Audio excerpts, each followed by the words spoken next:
Bismillahirrahmanirrahim. Assalamualaikum warahmatullahi wabarakatuh. Salam guru penggerak. Perkenalkan, saya Sobhan Jatnika, guru dari SDN 1 Sukahati, Kecamatan Cilawu. Calon guru penggerak angkatan ke-10, Kabupaten Garut.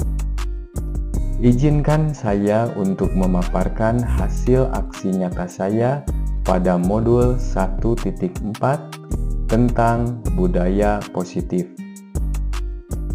Perkenalkan, beliau berdua adalah fasilitator dan pengajar praktik saya, yaitu Bapak Suparman dan juga Ibu Yanti Sukaisi. Berikut ini merupakan rancangan tindakan untuk aksi nyata saya. Yang pertama adalah latar belakang. Faktanya, kebanyakan lingkungan sekolah belum memberikan keleluasaan kepada peserta didik. Peserta didik tidak suka peraturan karena selama ini mereka menaati peraturan karena takut dihukum atau menerima konsekuensi yang berat. Selanjutnya, tujuan aksi nyata saya. Yang pertama, menumbuhkan budaya positif dengan keyakinan kelas.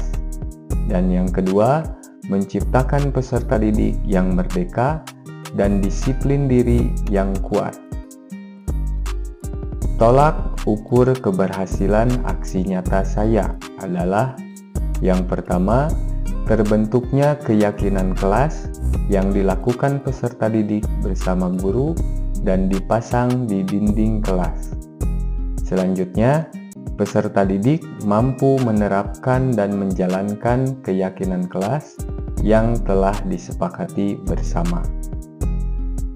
Selanjutnya, lini masa tindakan yang akan dilakukan.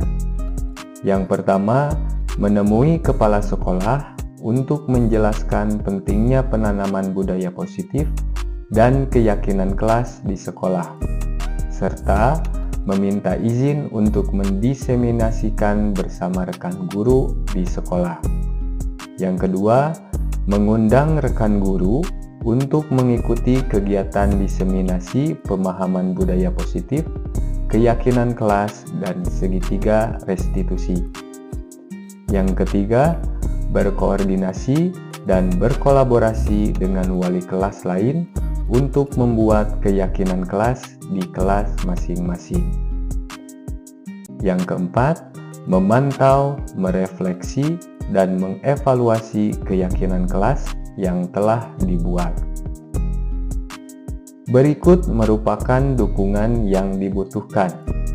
Yang pertama, kepala sekolah, rekan guru, dan peserta didik agar tindakan yang telah disusun dapat terlaksana dengan lancar dan menyeluruh. Yang kedua, sarana dan prasarana untuk menumbuhkan budaya positif di sekolah. Yang ketiga, orang tua peserta didik dalam pembiasaan budaya positif di lingkungan rumah.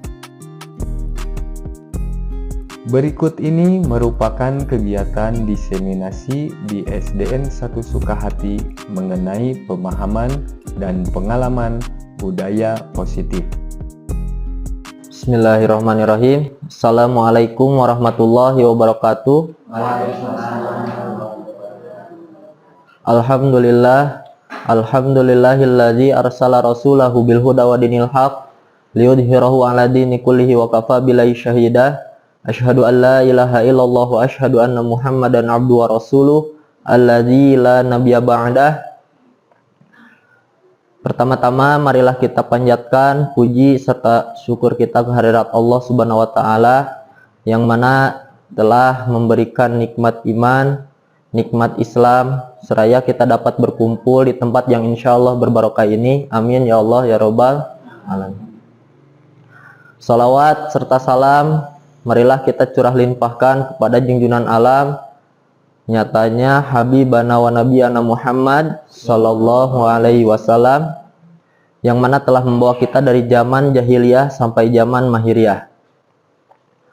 Berdirinya saya di sini sebagai moderator dalam kegiatan diseminasi pemahaman dan pengalaman penerapan budaya positif.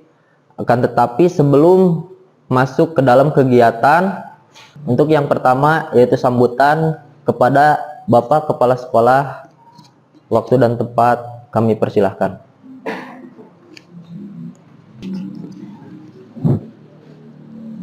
Bismillahirrahmanirrahim. Assalamualaikum warahmatullahi wabarakatuh.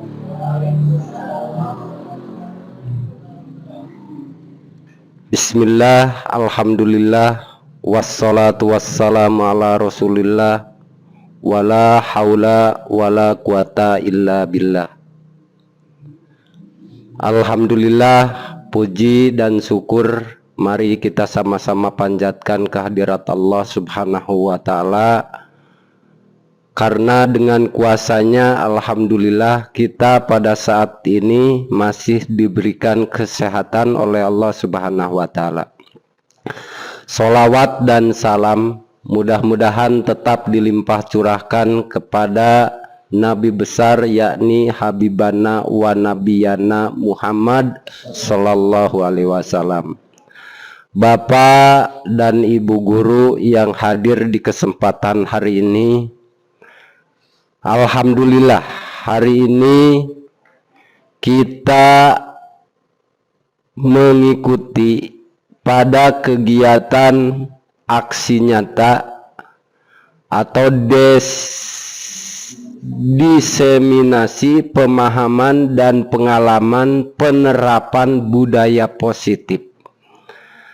Ini merupakan salah satu tugas yang harus dilewati dan dijalankan oleh calon guru penggerak, ya.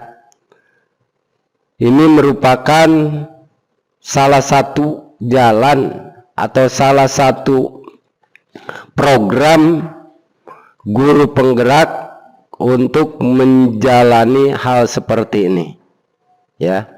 Yang pertama, saya sebagai kepala sekolah di SDN 1 Sukahati mengucapkan banyak terima kasih kepada peserta di acara ini. Yang kedua, mengucapkan selamat kepada calon guru penggerak. Mudah-mudahan mereka diberikan kekuatan, kesabaran, ketabahan di dalam mengikuti program ini.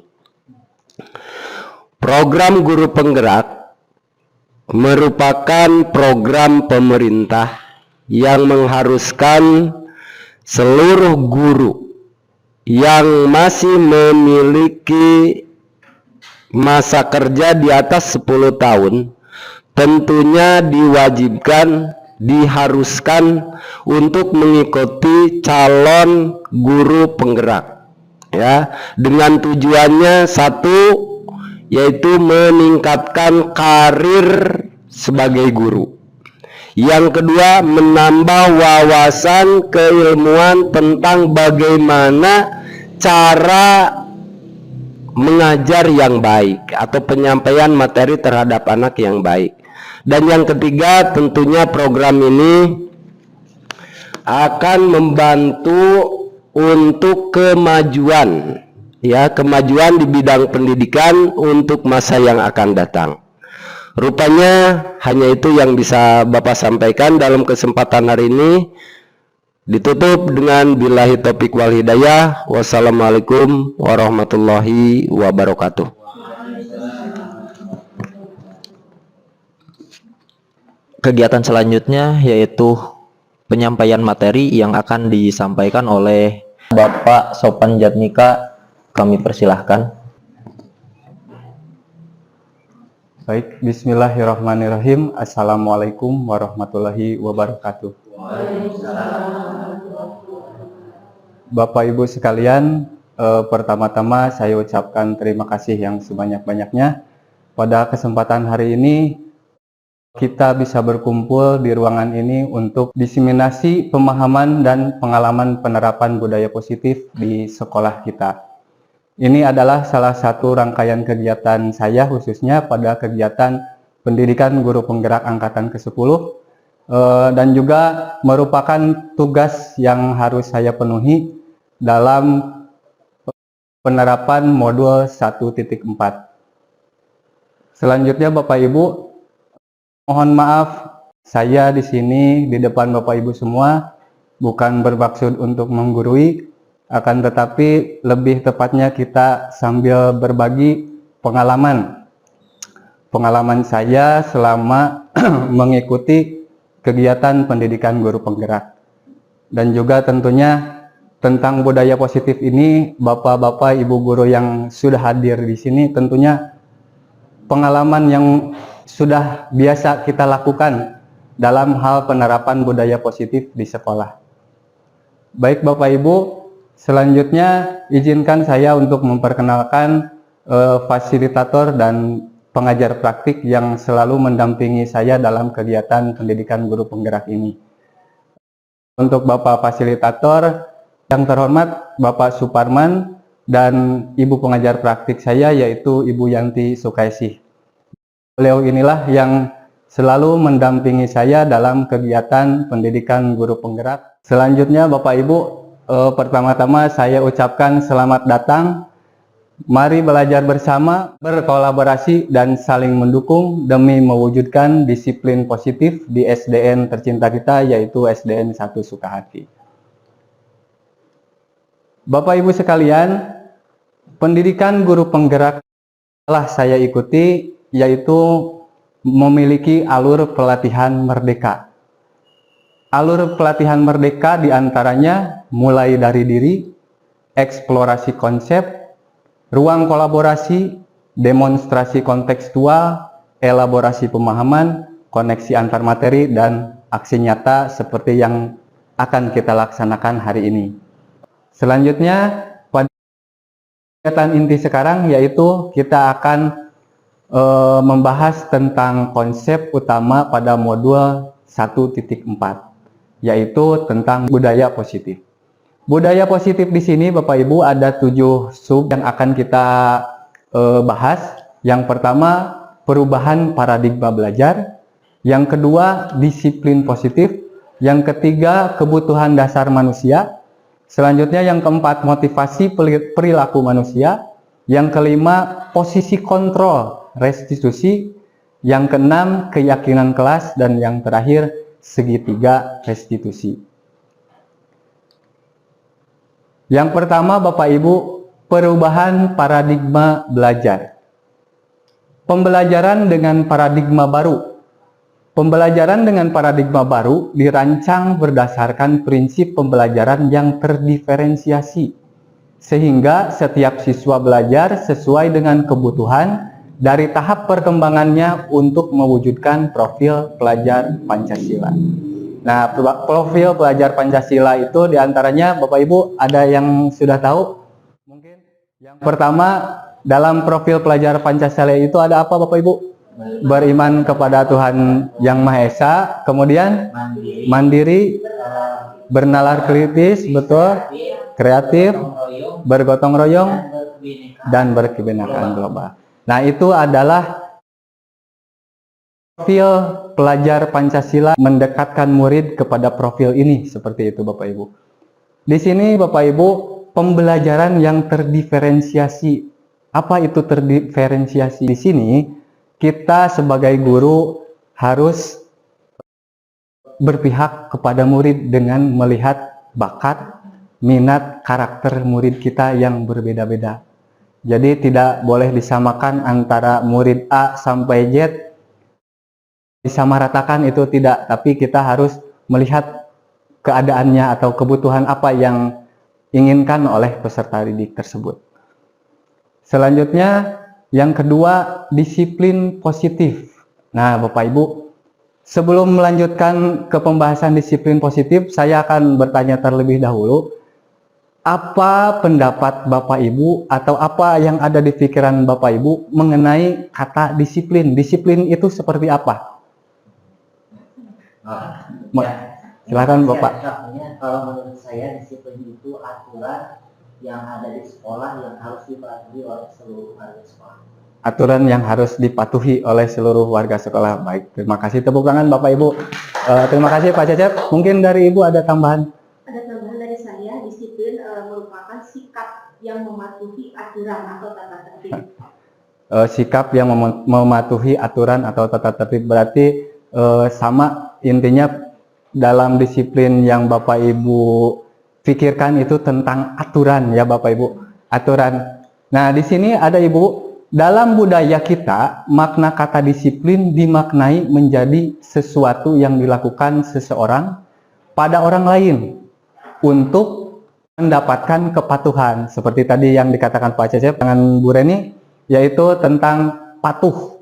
Kita cenderung menghubungkan kata disiplin dengan ketidaknyamanan. Kenapa ketidaknyamanan? Karena ada unsur paksaan sehingga mempunyai rasa ketidaknyamanan karena kita itu seolah-olah dipaksa untuk mematuhi aturan tersebut.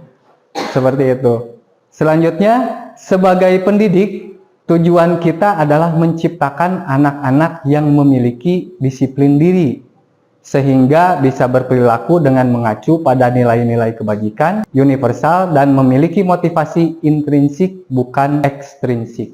Jadi tujuan kita adalah menciptakan anak-anak yang memiliki disiplin diri, bukan disiplin karena takut akan peraturan, tapi disiplin yang timbul dari dalam dirinya sendiri, dari intrinsik. Maksud intrinsik di sini dari dalam dirinya, bukan dari ekstrinsik atau dari orang lain, seperti itu.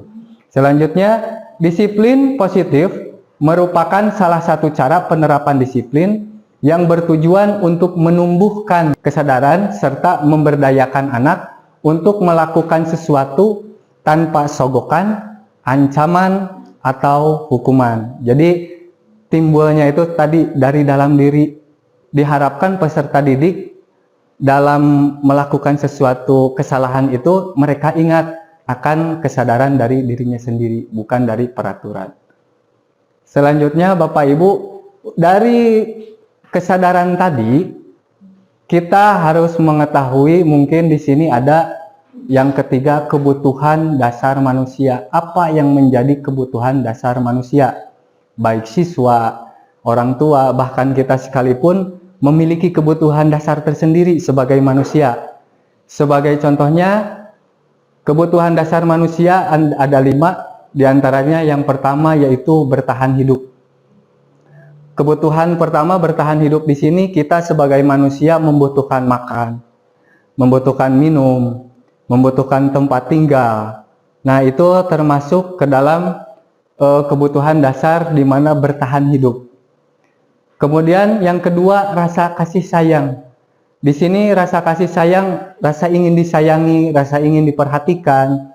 Kadang-kadang kita mungkin di kelas juga sering melihat atau mendapatkan perilaku anak-anak yang disebutnya apa, ke guru itu caper, cari perhatian. Kebutuhan dasar anak itu sehingga dia caper itu karena apa? Siapa tahu kan di rumahnya masalah atau dengan orang tuanya mengacuhkan sehingga dia di sekolah ingin sekali mendapat perhatian atau disayangi lebih dari gurunya, seperti itu. Jadi ada kebutuhan dasar tersendiri. Selanjutnya penguasaan. Nah, penguasaan di sini anak didik di kelas kadang ada yang memiliki rasa penguasaan seperti tidak mau kalah, ingin menang sendiri. Ada kan Bapak Ibu ya? Pasti ada di kelas ada sosok tipe anak yang seperti itu. Yang selanjutnya kebebasan.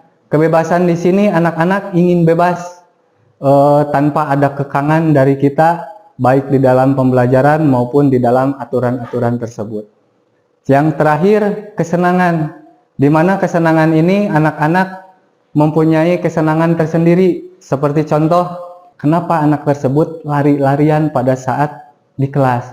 Mungkin dia merasa jenuh. Kita harus mengerti dulu kebutuhan dasar dari manusia. Selanjutnya, pembahasan yang keempat diantaranya motivasi perilaku manusia. Motivasi perilaku manusia di sini merupakan dorongan yang timbul pada diri seseorang serta secara sadar atau tidak sadar untuk melakukan suatu tindakan dengan tujuan tertentu. Jadi berkesinambungan dari tadi kebutuhan dasar manusia ya Bapak Ibu. Anak melakukan sesuatu didasari apa yang dibutuhkannya, kemudian ada motivasi perilaku juga yang ingin dia kejar. Seperti contohnya menghindari ketidaknyamanan dan hukuman.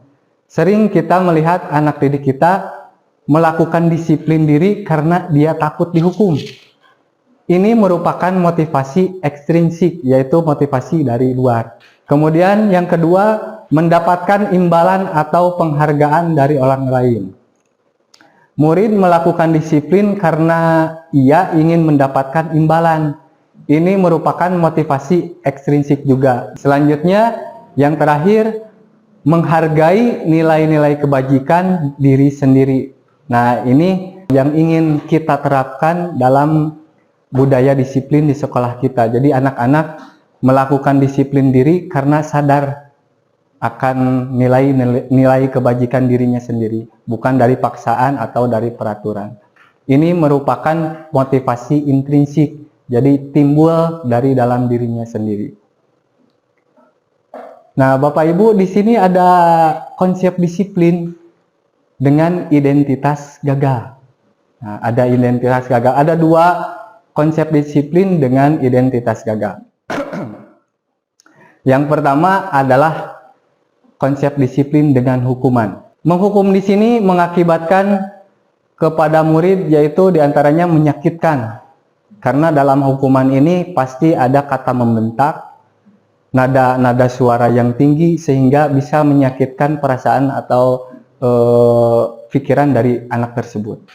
Kemudian merasa tidak nyaman. Anak tersebut akan merasa tidak nyaman kepada guru tersebut karena hukuman tadi. Kemudian memaksa, dia akan melaksanakan peraturan karena dipaksa. Kalau saya tidak melakukannya, nanti saya akan dihukum. Kemudian murid menyembunyikan kesalahan. Dari hukuman ini bisa saja murid jadi berbohong karena takut apabila kita jujur nanti saya akan kena hukum. Lebih baik berbohong supaya menghindari hukuman seperti itu. Selanjutnya, murid menjadi rendah diri. Nah, itu adalah konsep disiplin identitas gagal pada hukuman. Selanjutnya, penghargaan Bapak Ibu tidak efektif. Tidak efektif di sini, ini menyuruh kita atau mengerjakan sesuatu, apabila kita mengerjakan pasti mendapatkan hadiah. Jadi, bukan dari diri sendiri, tapi akan dari hadiahnya tersebut dia melakukan suatu kegiatan. Selanjutnya, merusak hubungan atau sifat iri. Selanjutnya, menghukum dengan sistem ranking. Menghukum dengan sistem ranking ini sudah kita lihat Bapak Ibu mungkin dalam rapot ya, rapot rapot peserta didik. Pada rapot sekarang tidak ada melampirkan peringkat 1 sampai berapa, tidak. Yang terakhir, merampas hak menghargai anak. Selanjutnya, ada konsep disiplin dengan identitas sukses. Tadi gagal, yang ini sukses. Dalam sukses di sini ada dua juga Bapak Ibu. Yang pertama konsekuensi. Konsekuensi di sini penguatan jangka pendek. Selanjutnya perlu monitoring berkelanjutan. Stimulus respon, murid menghormati peraturan, merenungi kesalahan. Dan yang terakhir, yang paling penting atau yang paling diutamakan yaitu Bapak Ibu, restitusi. Lebih baik daripada konsekuensi, karena restitusi di sini murid dituntut untuk bertanggung jawab dari perilakunya. Kemudian fokus pada pemecahan masalah jangka panjang. Selanjutnya, murid menghormati dirinya dan orang lain. Jadi dari kesadaran diri murid tersebut, dia bisa menghargai dirinya sendiri dan juga orang lain. Oh, saya melakukan perilaku tersebut ternyata tidak baik untuk diri saya, baik orang lain. Jadi timbul dari intrinsik tadi. Selanjutnya, teori kontrol. Jadi dirinya memegang kontrol sendiri. Selanjutnya yang terakhir, murid bersemangat memperbaiki kesalahan. Buat restitusi dalam identitas sukses. Selanjutnya, konsep disiplin pendekatan restitusi adalah sebuah cara menanamkan disiplin positif pada murid. Restitusi adalah proses menciptakan kondisi bagi murid untuk memperbaiki kesalahan mereka, sehingga mereka bisa kembali pada kelompok mereka dengan karakter yang lebih kuat. Dilansir dari Diane Gosen tahun 2004. Nah, dari konsep disiplin pendekatan restitusi, di sini ada ciri-ciri restitusi. Yang pertama, bukan menebus kesalahan, namun belajar dari kesalahan. Selanjutnya, memperbaiki hubungan. Kemudian tawaran, bukan paksaan. Selanjutnya menuntun untuk melihat ke dalam diri. Kemudian mencari kebutuhan dasar yang mendasari tindakan. Fokus pada karakter, bukan tindakan. Yang terakhir, menguatkan dan fokus pada solusi. Ini adalah ciri-ciri dari restitusi. Nah, Bapak Ibu, di sini ada perbedaan hukuman, konsekuensi, dan restitusi. Dalam contoh kasus, siswa tidak sering mengerjakan PR. Kalau di dalam hukuman, guru menghukum siswa tersebut menghormat bendera selama 10 menit. Nah, kemudian guru marah dan murid menjadi takut. Nah, kadang seperti itu ya Ibu, karena murid tidak mengerjakan PR, maka kamu menulis atau menghormat di tiang bendera karena kamu tidak mengerjakan PR, seperti itu. Itu untuk hukuman. Untuk konsekuensi, guru memberikan konsekuensi untuk mengerjakan PR-nya saat istirahat atau dikerjakan sebanyak 3 kali lipat. Itu untuk konsekuensi. Yang selanjutnya, guru tegas dan siswa menghormati peraturan karena ketegasan dari guru. Makanya siswa tersebut menaati peraturan. Kemudian restitusi. Dalam restitusi, guru menanyakan keyakinan kelas terlebih dahulu dan membantu siswa dalam menyelesaikan masalahnya. Selanjutnya, guru terbuka dan siswa menghormati dirinya dan orang lain. Itu adalah perbedaan dari hukuman, konsekuensi, dan restitusi. Selanjutnya, posisi kontrol restitusi. Bapak Ibu, dalam posisi kontrol restitusi, menurut Diane Gosen ada 5, diantaranya guru itu sebagai penghukum. Yang kedua, guru itu sebagai pembuat rasa bersalah. Yang ketiga, guru itu sebagai teman, memposisikan diri sebagai teman. Yang keempat, memposisikan diri sebagai pemantau. Yang terakhir, yang berada pada tingkatan paling tinggi, yaitu guru berada pada posisi manajer. Sebelum dilanjutkan, Bapak Ibu, saya mau bertanya terlebih dahulu. Pada 5 posisi kontrol ini, di manakah posisi Bapak Ibu selama ini? 1, 2, berarti posisi penghukum dan pembuat rasa bersalah. Ada yang lain? Mungkin ada teman, ada yang teman, ya. Ada yang pemantau mungkin? Pemantau bisa. Nah, dari 5 posisi kontrol ini, mari kita bahas bersama apa itu posisi penghukum, pembuat rasa bersalah, teman, pemantau, dan manajer. Dalam contoh penerapan 5 posisi kontrol, pada kasus siswa tidak memakai atribut lengkap saat upacara bendera. Ini adalah contoh kasusnya Bapak Ibu. Dalam posisi penghukum, biasanya Bapak Ibu ada kalimat seperti ini. Patuhi aturan sekolah, lalu berdiri di depan barisan. Nah, ini contoh kalimat sebagai penghukum dengan nada yang keras, membentak. Nah, jadi ke anak itu, patuhi aturan sekolah, lalu berdiri di depan kelas. Nah, itu penghukum. Kemudian pembuat rasa bersalah, berapa kali Bapak Guru harus bilang atau harus memberitahu kamu, Pak Guru kecewa sama kamu. Nah, itu pembuat rasa bersalah. Atau bisa jadi kalimatnya seperti ini. kalau kamu melakukan kesalahan, Bapak Guru jadi nanti disalahkan oleh kepala sekolah. Mau kamu Bapak Guru disalahkan oleh kepala sekolah? Jadi seolah-olah kita membebankan masalah itu kepada dirinya sendiri sehingga dia merasa bersalah seperti itu. Kemudian kalau seperti teman, ayolah yang tertib, buat Pak Guru bangga. Kali ini tidak apa-apa kamu salah. Nah, itu kita memposisikan sebagai teman seperti itu dengan nada yang lebih ke lemah lembut. Selanjutnya pemantau. Kalau pemantau, kamu sudah melanggar apa? Apa peraturan dan konsekuensinya? Jadi kalau pemantau kita menanyakan dulu apa yang sudah dilanggar anak tersebut. Selanjutnya dari pelanggaran tersebut, konsekuensi apa yang harus kamu dapatkan dari pelanggaran tersebut. Itu posisi dari pemantau. Dan yang terakhir, posisi yang paling tinggi yaitu manajer. Kita sebagai guru diharuskan atau diharapkan memposisikan diri kita sebagai manajer.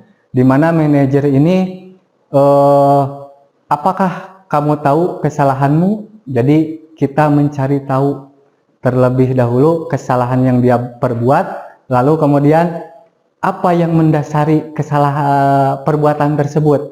Nah, selanjutnya kira-kira kamu akan memperbaiki kesalahan ini seperti apa. Jadi mendiskusikan atau mencari solusi bersama untuk mengatasi permasalahan yang telah terjadi supaya di kedepannya siswa tersebut tidak melakukan kesalahan berulang seperti itu. Pembahasan nomor 6 yaitu keyakinan kelas.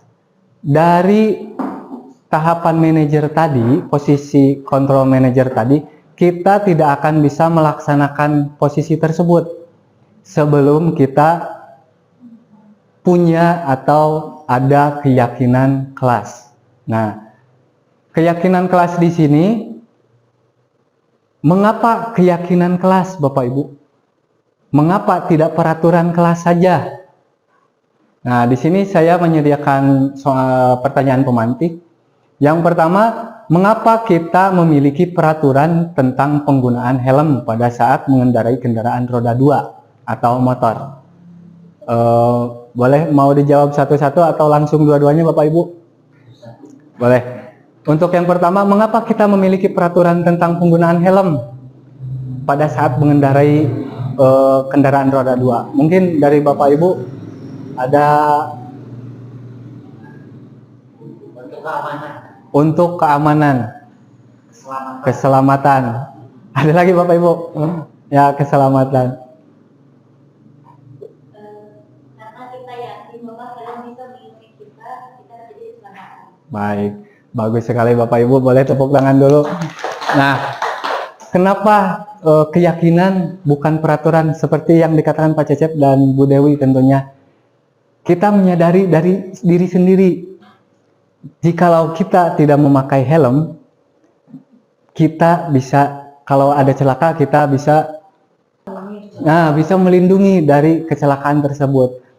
Akan tetapi kalau peraturan kita memakai helm karena takut akan ada polisi misalkan, ada peraturan-peraturan di jalan kita harus memakai helm. Nah, karena itu kan jadi dari ekstrinsik, bukan dari intrinsik. Nah, diharapkan dari keyakinan ini timbul dari diri sendiri. Nah, untuk pertanyaan pemantik kedua, mengapa kita memiliki peraturan tentang penggunaan masker dan mencuci tangan? Jadi, bagaimana Ibu? Kita untuk melindungi kita dari berbagai penyakit menular yang mungkin ditimbulkan dari rekan kita, itu untuk penggunaan masker dan mencuci tangan supaya badan kita bersih mungkin dan kuman-kuman hilang dari tubuh kita. Ya, lebih ke menjaga kesehatan ya Bu ya. Nah, seperti itu. Jadi mengapa kita memiliki peraturan tentang penggunaan masker? Nah, karena kalau timbul dari sendiri, kita yakin atau merasa tidak ingin mendapatkan atau tercampur penyakit dari orang lain kepada kita, makanya kita menggunakan masker. Nah, seperti itu. Nah, Bapak Ibu, dari keyakinan tersebut, Ini adalah contoh kegiatan membuat keyakinan kelas. Saya bersama peserta didik di kelas. Dalam membuat keyakinan kelas ada 3 tahapan, di antaranya berdiskusi tentang peraturan. Jadi kita bersama siswa berdiskusi peraturan-peraturan atau keyakinan-keyakinan apa yang akan kita buatkan. Tentunya timbul dari peserta didik tersebut, bukan dari kita sebagai guru, akan tetapi timbul dari peserta didik tersebut. Kemudian merumuskan peraturan tersebut menjadi keyakinan. Dari sekian banyak peraturan atau rumusan peraturan anak-anak, kita kaji, diperkecil mana yang termasuk atau mana yang masuk ke dalam peraturan dengan kondisi yang ada di sekolah atau di lingkungan kelas kita. Merumuskan peraturan menjadi keyakinan, dan yang terakhir menyusun dan menempelkan keyakinan di kelas. Jadi di 3 kegiatan ini keterlibatan siswa itu harus diutamakan. Jadi kita harus selalu berada pada lingkup siswa dalam pembuatan keyakinan kelas ini. Bagaimana pembentukan keyakinan kelas? Nah, pembentukan keyakinan kelas ini yang pertama lebih abstrak dari peraturan. Kemudian berupa pertanyaan universal. Yang ketiga dibuat dalam bentuk positif. Seperti hal contohnya menghormati sesama, bertanggung jawab.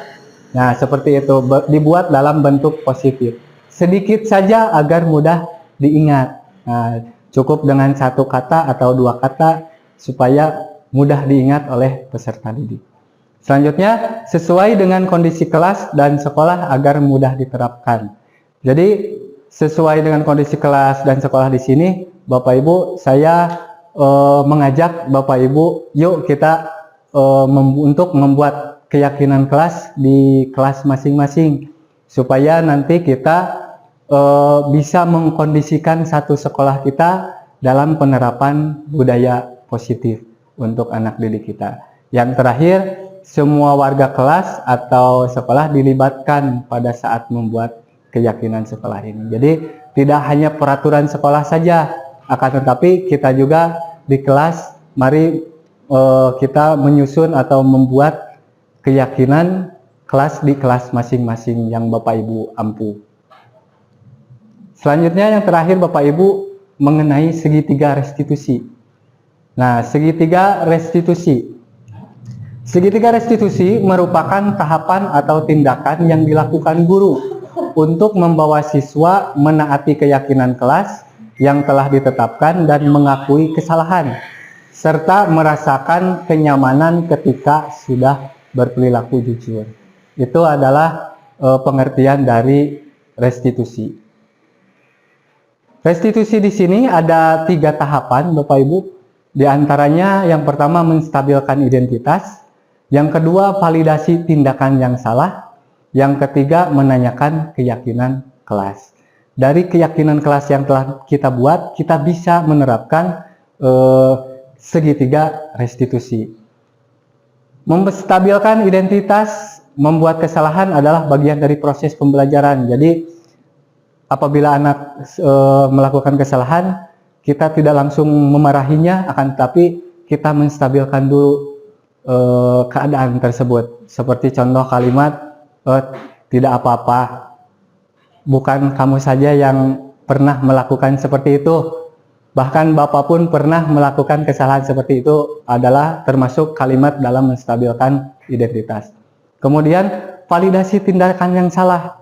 Jadi kita tidak langsung memvonis anak itu melakukan kesalahan, ketika itu juga kita memvonis itu memang salah. Kamu tidak boleh melakukan seperti itu. Tidak boleh Bapak Ibu. Tapi kita diharuskan memvalidasi tindakan yang salah. Karena kembali lagi tadi kebutuhan dasar manusia. Anak tersebut melakukan kesalahan tersebut pasti dengan alasan tertentu. Tidak mungkin anak tersebut melakukan kesalahan tanpa ada alasan seperti itu. Kita harus validasi tindakan yang salah tersebut. Yang terakhir, menanyakan keyakinan yang telah kita sepakati bersama. Apakah perilaku yang kamu lakukan tersebut sudah termasuk kepada keyakinan kelas kita? Jadi kita baru bisa mengolah atau memberikan solusi bersama mengenai permasalahan tersebut. Itu tahapan validasi segitiga restitusi. Dan untuk kasus penerapannya Bapak Ibu, di sini ada video tentang kasus penerapan segitiga restitusi yang merupakan salah satu bagian tugas saya juga pada modul 1.4, yaitu demonstrasi kontekstual. Pada kasus yang pertama, di sini ada Wanda marah-marah dan kesal, tidak terima dirinya dikatakan mencuri oleh temannya, sehingga Wanda tidak dapat menahan emosinya. Dan untuk videonya mungkin Bapak Ibu bisa lihat.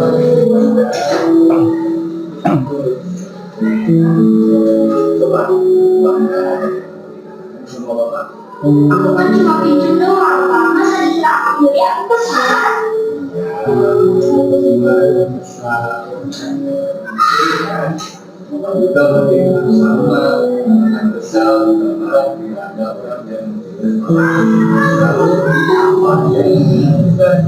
Ya aku marah-marah depan dia. Ya aku pukul pensinya udah sama kata.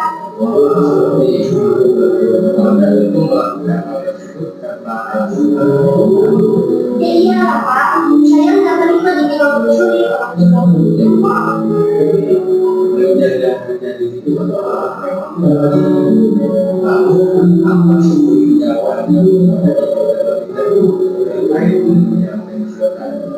Ya enggak sih Pak, tapi dia yang tahu mengambil sebenarnya harus memberi orang memberi juga.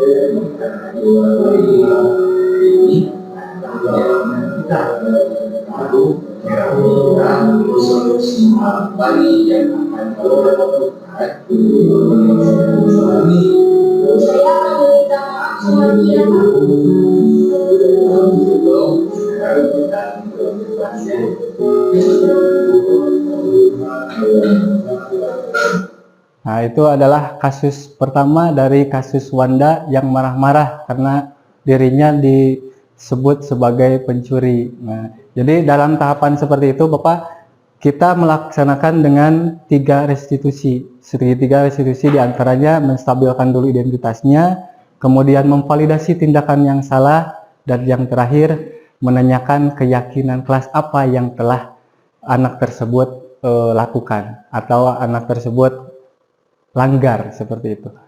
Dan ini ada yang kedua, Bapak Ibu, untuk kasus yang kedua.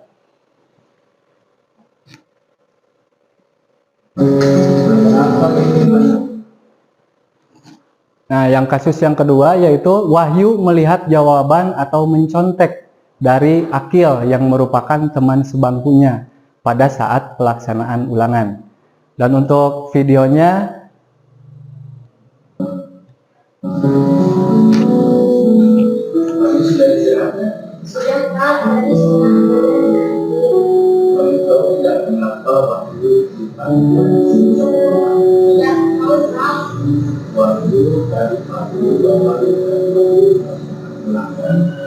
melihat jawaban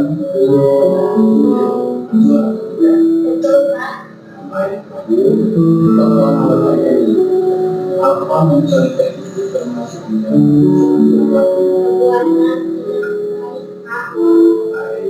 setiap manusia pasti pernah melakukan salah. Bapak atau tidak pernah Bapak di sini bukan mencari siapa yang salah, tetapi ingin mencari solusi bersama-sama untuk memecahkan masalah tentang perilaku Wahyu mencontek menjadi tidak mencontek lagi. Tentunya Wahyu pasti punya alasan kenapa Wahyu tadi mencontek seperti itu.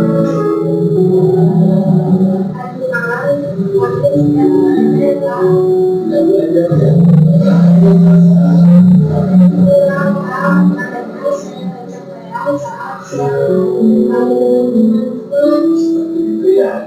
Nah, berarti ketika waktu dari malam tidak belajar, jadi waktu mengerjakan soal tidak bisa soalnya betul. Waktu masihnya tidak keyakinan bersama. Kenapa? Apa coba keyakinan bersama? Berlaku dulu, Pak.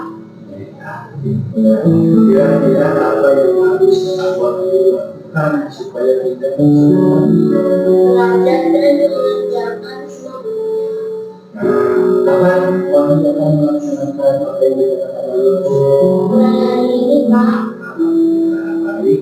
Sekarang mari kita menjadikan selalu keyakinan kelas kita. Kedepannya kita bisa berdoa, belajar dan juga berperilaku yang lebih baik lagi. Sekarang lanjutkan jam istirahat. Nah, itu Bapak Ibu contoh video penerapan segitiga restitusi pada kasus yang pertama dan kasus yang kedua. Untuk selanjutnya Bapak Ibu, kita sudah berada pada penghujung acara. Dalam penerapan program disiplin positif, hendaknya guru memiliki standar kepribadian, profesional, dan sosial yang baik, di mana guru mampu berefleksi pada posisi kontrolnya saat ini. Bagaimana perjalanan dirinya sebagai seorang among atau posisi manajer yang menuntun murid menjadi insan yang mandiri, merdeka, dan bertanggung jawab. Ini menurut standar nasional pendidikan. Semoga sesi berbagi pengalaman baik kita hari ini membawa manfaat sehingga mewujudkan profil pelajar Pancasila. Terima kasih banyak Bapak Ibu sekalian atas perhatiannya. Mohon maaf atas kelemahannya. Wassalamualaikum warahmatullahi wabarakatuh.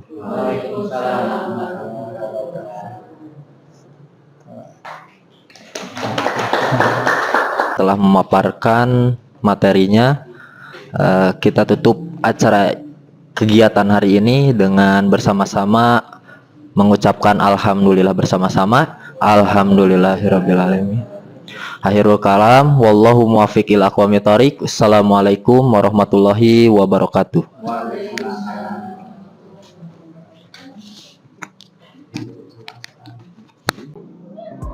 Assalamualaikum warahmatullahi wabarakatuh. Alhamdulillah, alhamdulillahirabbil alamin. Wa bihi nasta'in ala umurid dunya waddin wa ala alihi wa sahbihi ajmain. Amma ba'du. Saya Kokon Ruskondi SPD, Kepala Sekolah SDN 1 Sukahati, tempat di mana Pak Sopan mengajar. Saya bangga dengan Bapak dan Ibu guru SDN 1 Sukahati yang memiliki etos kerja yang tinggi. Wabil khusus kepada Pak Sopan Jatnika yang telah lolos menjadi guru penggerak dan mengikuti program pendidikan guru penggerak. Pelaksanaan kegiatan diseminasi pemahaman dan penerapan budaya positif merupakan aksi nyata dalam program guru penggerak.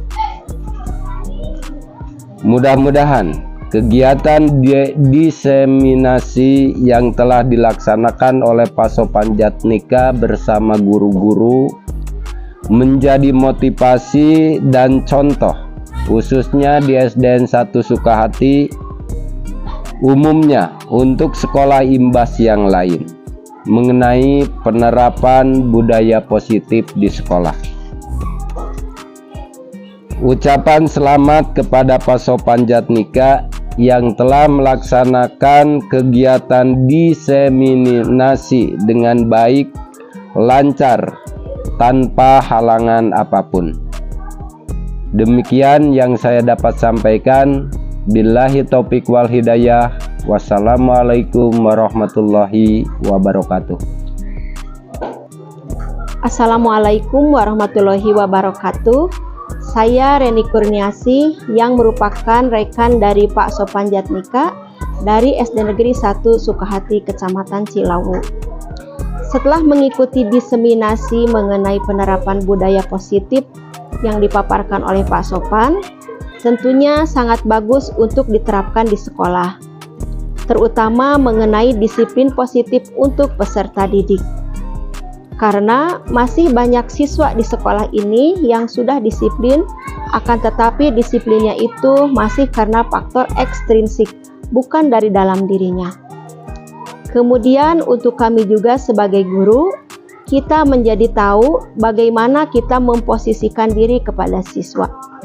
Apakah kita sebagai penghukum, teman, pemantau, atau kita sebagai manajer?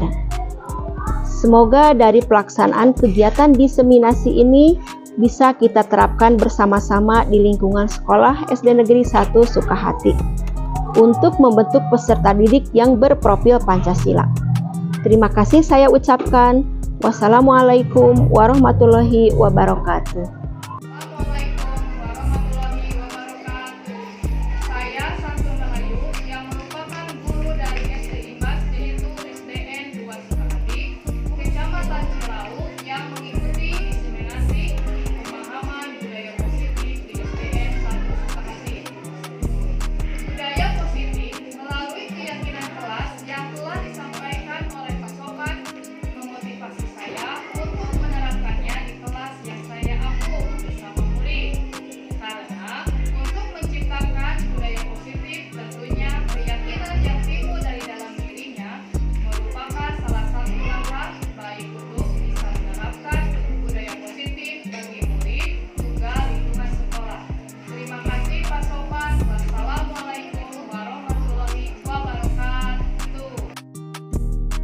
Demikian pemaparan hasil aksi nyata saya pada modul 1.4 tentang budaya positif.